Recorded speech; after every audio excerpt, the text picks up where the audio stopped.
ஸ்ரீ ஸ்ரீ கலை அரங்கம் என பெயரிட்டுள்ளனர்.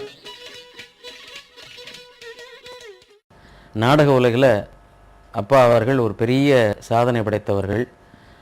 அவரோட கூட பிறந்தவங்க 4 பேர்.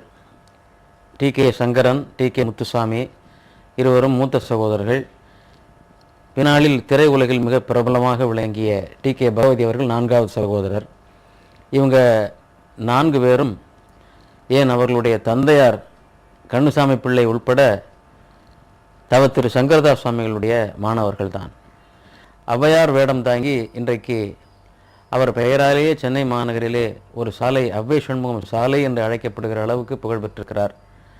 அவருடைய குருவாக விளங்கிய திரு சங்கரதாஸ் சுவாமிகளுடைய அந்த மேதா விலாசத்தையும் அவருடைய சாதனையையும் நாம் வார்த்தைகளால் அவ்வளவு சுலபமாக நாம் சொல்லிவிட முடியாது. சங்கரதாஸ் சுவாமிகள் தமிழ் நாடக வரலாற்றில் ஒரு முக்கியமான, அதிமுக்கியமான ஒரு இடத்தை பெற்றிருக்கார். ஏன்னா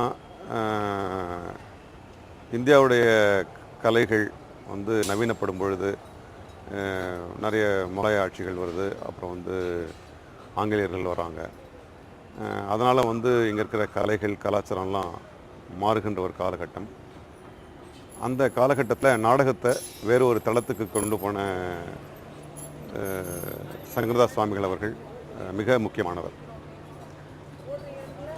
அவர் ஒரு நாடகக்காரரா அல்லது ஒரு சித்தரா அப்படின்ற ஒரு பெரிய கேள்விக்குறியாக இருக்குது. ஏன்னா அவருடைய வாழ்வு முறை ஒரு சித்தர் மாதிரி தான் இருந்திருக்கு.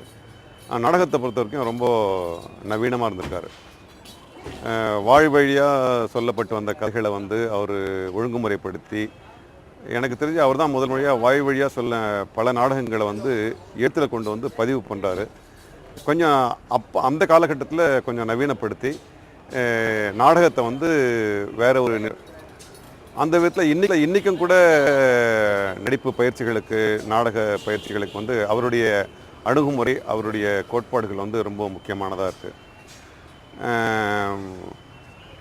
அதாவது இன்றைக்கி தான் தமிழ்நாட்டில் நாடகத்துக்கும் சினிமாவுக்கும் இருக்கிற உறவு அறுந்து போச்சு.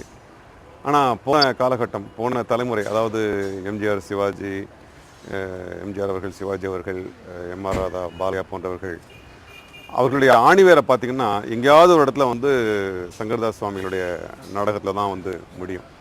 கலைஞனுக்கு வாழ்வியல் ரொம்ப அவசியம். அதனுடைய அடிப்படையில் அவர் நாடக நடிகளை பற்றி மட்டுமே கவலைப்படாமல் அவங்க எப்படி வாழணும், எப்படி சிந்திக்கணும், எப்படி ஒரு பிரச்சனையை அணுகணும், எப்படி அந்த பிரச்சனையை தீர்க்கணுன்ற அளவுக்கு அவருடைய மாணவர்களுக்கு அவர் ஒரு பெரிய